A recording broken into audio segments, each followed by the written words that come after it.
Welcome back in another video. तो last class में हमने पढ़ लिया था physiological factors determining the component of physical fitness. तो उसी कड़ी में हम लोग पढ़ेंगे आज effect of exercise on cardiovascular system. जो आपका कार्डियोवैस्कुलर सिस्टम है उस पर किसी एक्सरसाइज का क्या इफेक्ट पड़ता है।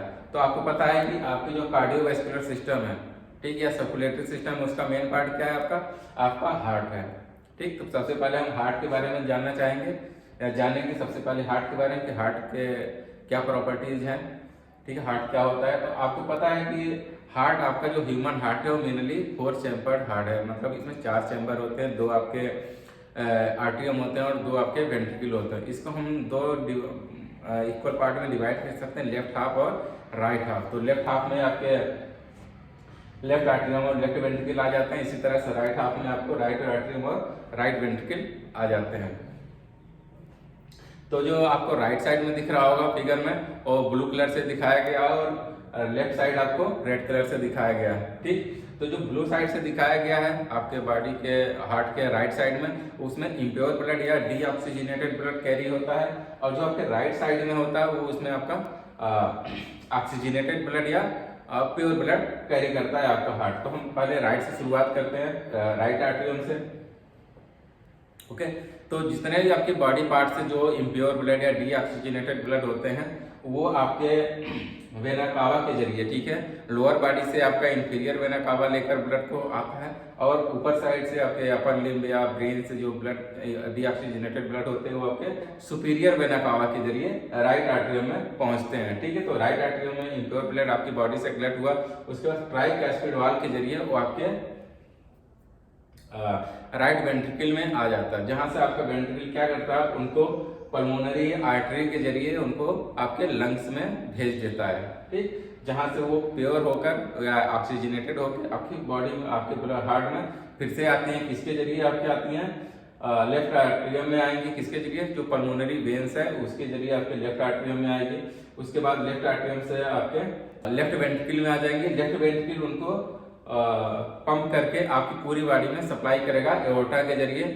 अब देख लेते हैं जो मेनली जो आपका हार्ट है ये किस तरह से फंक्शन करता है, इसमें कौन कौन सी गतिविधियां होती हैं। तो सबसे पहले इसका ब्लड प्रेशर। ठीक है, ब्लड प्रेशर क्या है? जब आपका हार्ट एक बार कॉन्ट्रैक्ट करेगा फिर रिलैक्स करेगा, ठीक है, तो इसको हम लोग ब्लड प्रेशर बोलते हैं। कॉन्ट्रैक्ट सिस्टोलिक, फिर रिलैक्स हुआ तो डायस्टोलिक, इस तरह से इसको हम बोलते हैं। तो मेनली आप जो नॉर्मल ह्यूमन होते हैं उनका जो ब्लड प्रेशर होता है, आप देखे होंगे 80/120 इस तरह से मेजर किया जाता है। नेक्स्ट आपका आता है पल्स रेट, कि आपका जो हार्ट है एक बार में 1 मिनट में कितनी बार वो ब्लड को पंप कर रहा है, कितनी बार उसका बीट हो रहा है, बीट पर मिनट जिसको बोलते हैं, इसको पल्स रेट भी बोलते हैं, कि 1 मिनट में कितनी बार धड़कता है। तो नॉर्मली इसका जो रेशियो है 70 to 80 बीट पर मिनट के आसपास आपका होना चाहिए। तो जो अगर एवरेज देखेंगे तो 72 बीट पर मिनट के आसपास आपके जो एडल्ट होते हैं उनका ये रेशियो माना गया है। ठीक, इसके बाद आपका स्ट्रोक वॉल्यूम आ गया। स्ट्रोक वॉल्यूम क्या होता है कि एक बीट, जब एक बार बीट करता है आपका हार्ट, तो एक बार में कितना ब्लड पंप करता है आपके हार्ट के जरिए आपके ब्लड आपके बॉडी में। ठीक, तो मेनली देखा गया है 70 to 90 ml पर बीट के हिसाब से आपका हार्ट एक बार में ब्लड को पंप करता है, जिसको हम एक्सरसाइज के जरिए ट्रेन करके हम इनहेंस कर सकते हैं जो फ्लो है आपके ब्लड का पर बीट। ठीक है, इसके बाद आपकी आती है कार्डियक आउटपुट। कार्डियक आउटपुट क्या है? जो आपका 1 मिनट में जितना भी ब्लड आपका हार्ट आपकी बॉडी में सप्लाई करता है उससे हम कार्डियक आउटपुट बोलते हैं। तो मेनली जितना बढ़िया आपका पल्स रेट है, जितना बढ़िया आपकी स्ट्रोक वॉल्यूम में रहेगा, उसी हिसाब से जो आपका कार्डियक आउटपुट भी निकल के सामने आता है। ठीक है, तो मेनली देखा गया 4.5 लीटर to 5 लीटर के आसपास आपका नॉर्मल जो हेल्दी एडल्ट है उनका कार्डियक आउटपुट रहता है। ठीक, ये तो हो गया आपके हार्ट के फंक्शन, हार्ट क्या क्या करता है। नेक्स्ट इसमें आता है जो कार्डियोवैस्कुलर सिस्टम। जब आप कोई भी एक्टिविटी करते हो, ठीक है, तो पूरी बॉडी में किस तरह से हार्ट ब्लड को सप्लाई करता है तो वो देख लेते हैं। ठीक है, सबसे पहले हम हार्ट से शुरू करेंगे। हार्ट में आपके इम्प्योर ब्लड आ चुका है। ओके, मान के चलते हैं आपके हार्ट में इम्प्योर ब्लड आ चुका है, तो सबसे पहले हार्ट क्या करेगा? उस इम्प्योर ब्लड को प्योर बनाएगा या ऑक्सीजनेटेड करेगा। तो पल्मोनरी जो आर्टरी होती है आपकी, उसके जरिए वो लंग्स में आपके ब्लड को सप्लाई कर देगा। ठीक है, तो जो लंग्स में जाएगी सप्लाई, तो आप मान के चलिए जो आपका हार्ट होता है, इसमें दो तरह के सिस्टम वर्क करते हैं। एक होती है इसमें जो लंग्स में जाएगा ब्लड, वो पल्मोनरी सिस्टम कहलाती है। जो थ्रू आउट होल बॉडी आपका जो ब्लड सप्लाई होती है उसके हम बोलते हैं सिस्टमेटिक सर्कुलेशन। ठीक है, तो दो प्रकार की सर्कुलेशन आपके हार्ट के जरिए होती है, एक आपकी पल्मोनरी सर्कुलेशन, दूसरी सिस्टमेटिक सर्कुलेशन। तो सबसे पहले पल्मोनरी की बात हो रही है। हार्ट ब्लड को प्योर करने के लिए आपके लंग्स में उसने ब्लड को सप्लाई कर दिया, किसके जरिए? पल्मोनरी आर्टरी के जरिए। तो जब आपके लंग्स के एल्वियोलाई सेल्स हैं, जब आप इंटेक करते हैं, ब्रीथ इंटेक करते हैं, जो भी ऑक्सीजन होता है आपके एल्वियोलाई सेल्स उसे एब्जॉर्ब कर लेते हैं। जैसे ही इम्प्योर ब्लड वहां तक पहुंचता है आपके लंग्स में, तो क्या करता है, हीमोग्लोबिन आपका जो कार्बन डाइऑक्साइड कैरी करके ले जाता है उसे लंग्स में छोड़ देगा, ठीक है, रिलीज कर देगा। और जो एल्वियोलाई सेल्स ने ऑक्सीजन को कंज्यूम किया था या एब्जॉर्ब किया था उसे इंटेक कर लेगा या अपने अंदर कनेक्ट कर लेगा हीमोग्लोबिन उस ऑक्सीजन को, ठीक है। तो वो फिर आपका ब्लड ऑक्सीजनेटेड हो गया, फिर वो पल्मोनरी वेन के जरिए आपके हार्ट में आ जाएगा। हार्ट में किस चैम्बर में आएगा? आपके लेफ्ट आर्टरियम में आपके आ जाएगा, ठीक है। तो लेफ्ट आर्टरियम के बाद वो लेफ्ट वेंट्रिकल में जाएगा। लेफ्ट वेंट्रिकल आपको सप्लाई करेगा एओर्टा के जरिए आपके थ्रू आउट होल बॉडी, ठीक है। तो इसमें एओर्टा दो पार्ट में आपकी डिवाइड हो गई, एक हो गई अपर बॉडी के लिए, एक दूसरी लोअर बॉडी में सप्लाई हो गई, ठीक है। तो अपर बॉडी में जो जाएगी ब्लड सप्लाई वो किसके थ्रू जाएगी? कैरोटिड आर्टरी के जरिए आपके ब्रेन और आपके आर्म्स में वो ब्लड सप्लाई करेगा, ठीक। उसके बाद जब सप्लाई हो जाएगी, जो इम्प्योर ब्लड वहां से आएगा वो जगुलर वेन्स के जरिए फिर से आपके हार्ट में क्या कहते हैं उसको, सुपीरियर वेना कावा के जरिए आपके हार्ट में पहुंच जाएगा। दूसरी आपकी चली थी एओर्टा, वो क्या होती है? मेजेंट्रिक आर्टरीज, ठीक है। ये आपके जो लीवर है वहां पे ये पहुंचाएगा ब्लड को, प्योर ब्लड को, ठीक है। उसके बाद नेक्स्ट डिवाइड हो जाएगा किसमें? रीनल आर्टरी में, जो आपके किडनी को ब्लड सप्लाई करेगा ऑक्सीजनेटेड ब्लड को। अगेन डिवाइड होगा इसमें इलियक आर्टरी में चेंज हो जाएगा, ठीक है। तो इलियक आर्टरी कहाँ करेगी? आपकी ट्रंक रीजन और आपके लेग रीजन में ये प्योर ब्लड को या ऑक्सीजनेटेड ब्लड को सप्लाई करेगी, ताकि आपके जो सेल्स हैं वो अच्छे से वर्क कर सके, उनको प्रॉपर न्यूट्रिशन मिल सके। ये तो गई आपके प्योर ब्लड की पूरी बॉडी में सप्लाई करने की, ठीक है। तो सारा जो आपके सेल्स उसका ऑक्सीजन कंज्यूम कर लेंगे, ठीक है। तो जो ऑक्सीजन में कंज्यूम हो चुका है, ठीक है, तो जो उसमें कार्बन डाइऑक्साइड प्रोड्यूस होगा उसको ब्लड फिर से अपने अंदर लेके हीमोग्लोबिन उसे फिर से एब्जॉर्ब करके थ्रू आउट आपके हार्ट तक पहुंचाएगा उसको प्योर करने के लिए। तो इस क्रिया में क्या भाग लेगा? आपके जो वेन्स होते हैं वो इसमें पार्टिसिपेट करते हैं, ठीक है।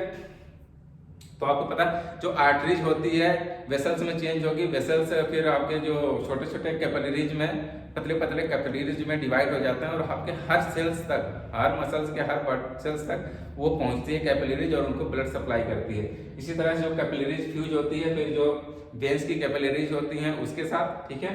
तो वेन्स उनको कलेक्ट करेगा डीऑक्सीजनेटेड ब्लड को। तो ट्रंक और लेग्स रीजन से जो आपके इम्प्योर ब्लड को कलेक्ट करता है उसे हम इलियक वेन बोलते हैं, ठीक है। इलियक वेन फ्यूज होगा आपके रीनल वेन के साथ जो किडनी से इम्प्योर ब्लड को कलेक्ट करती है। फिर किडनी से जो इम्प्योर ब्लड कलेक्ट करके ले चल रही है आपकी रीनल वेन, ये आपकी फ्यूज होगी किसके साथ? हिपैटिक वेन के साथ, ओके। हिपैटिक वेन लीवर से ब्लड को कनेक्ट करेगा, लेकिन हिपैटिक वेन में फ्यूज होती है आपकी हिपैटिक पोर्टल वेन, जो आपके डाइजेस्टिव सिस्टम है वहां से जो ब्लड को कनेक्ट करती है वो आती है आपकी हिपैटिक वेन्स के में कनेक्ट हो जाती है। फिर हिपैटिक वेन आपकी आती है सारे वेन्स मिलकर जो इंफीरियर वेना कावा के जरिए आपकी ये राइट जो आर्टरियम है वहां पे ब्लड को सप्लाई कर देगा। फिर राइट आर्टरियम से राइट वेंट्रिकल आएगा, राइट वेंट्रिकल को पंप करेगा आपके पल्मोनरी सिस्टम में लंग्स को, ताकि वो प्योर हो सके। इस तरह से आपका हार्ट ब्लड को पूरी बॉडी में थ्रू आउट सप्लाई करता है, फिर वापस लेता है, फिर उसको ऑक्सीजनेटेड बनाता है, फिर ट्रांसफर करेगा आपको पूरी बॉडी में। इस तरह से ब्लड का सर्कुलेशन आपके होल बॉडी में चलता रहता है लगातार बिना रुके, ठीक।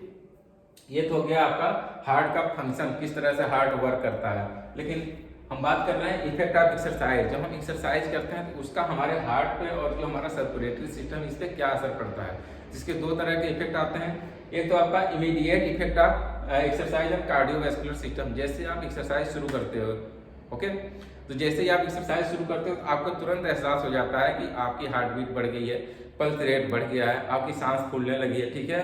आप महसूस करते हैं अपने हार्ट के जो बीट को उसको इजीली। तो ये आपकी होती है इमीडिएट इफेक्ट, तुरंत आपको इफेक्ट पता चल रहा है। इसमें क्या है, इंक्रीज हार्ट रेट, जो आपका हार्ट रेट होता है वो इंक्रीज हो जाता है। हार्ट रेट मेनली क्या है आपका 72 बीट पर मिनट है, लेकिन जब आप एक्सरसाइज शुरू करते हो तो 120, 140, 150, 160 तक चली जाती है। जैसे जैसे आपकी इंटेंसिटी होती है एक्सरसाइज की, उस हिसाब से आपका हार्ट रेट चेंज हो जाता है। नेक्स्ट इसमें आता है इनहेंस ब्लड फ्लो।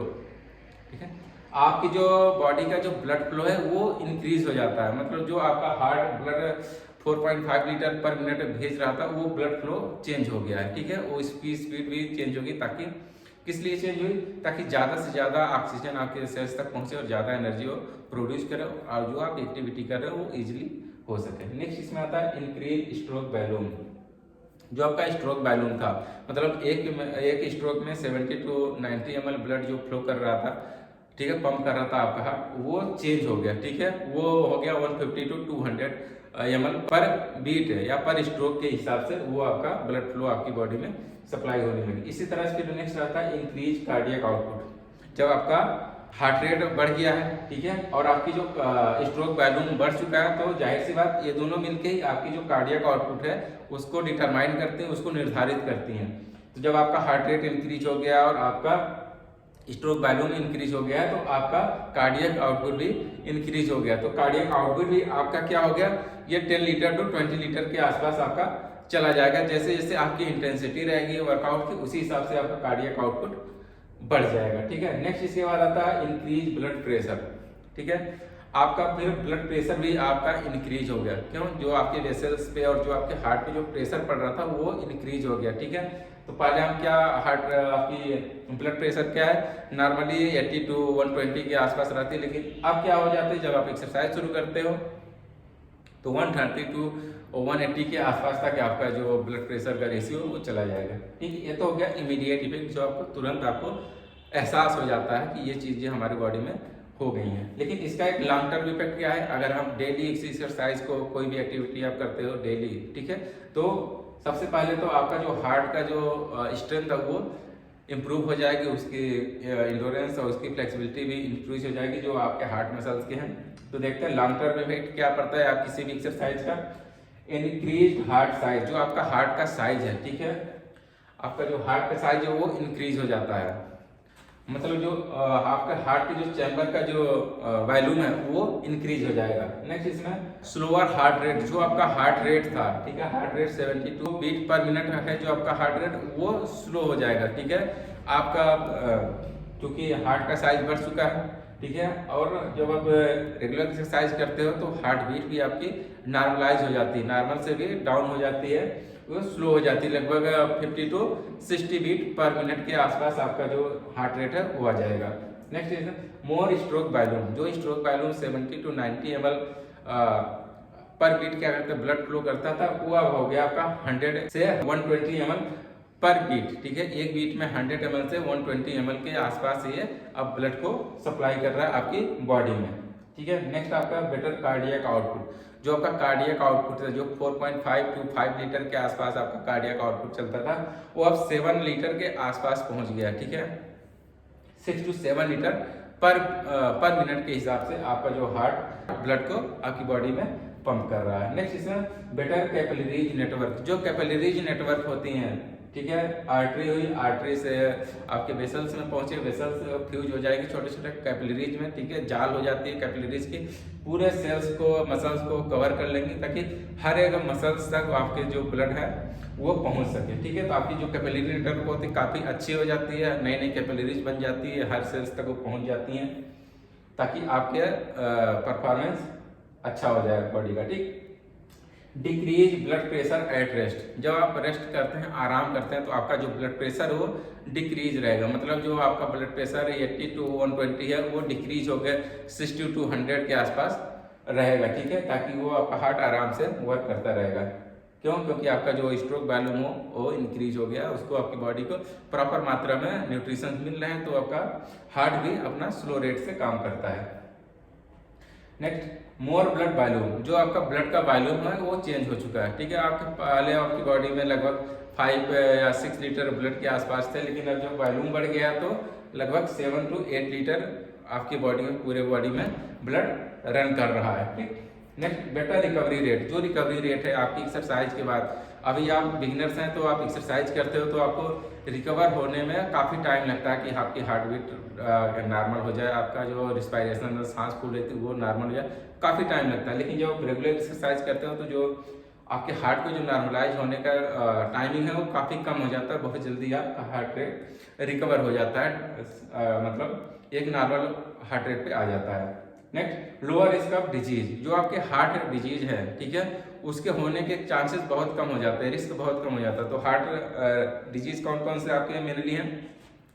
आपके जो कोलेस्ट्रॉल जम जाता है, ठीक है, ब्लड प्रेशर ज़्यादा, हाइपरटेंशन है, ये सारी चीज़ें क्या कहते हैं कम हो जाती हैं अगर आप डेली एक्सरसाइज करते हो, तो ये सारी चीज़ें आपकी कम हो जाती हैं। तो ये रहा आपका पूरा कार्डियोवास्कुलर सिस्टम। आई होप आपको समझ में आ गया होगा। अगर इसमें से कोई और क्वेरी हो तो आप हमसे बेझिझक कमेंट में पूछ सकते हो। तो फिर मिलते हैं किसी और वीडियो में किसी इंटरेस्टिंग टॉपिक के साथ। तब तक के लिए बाय बाय।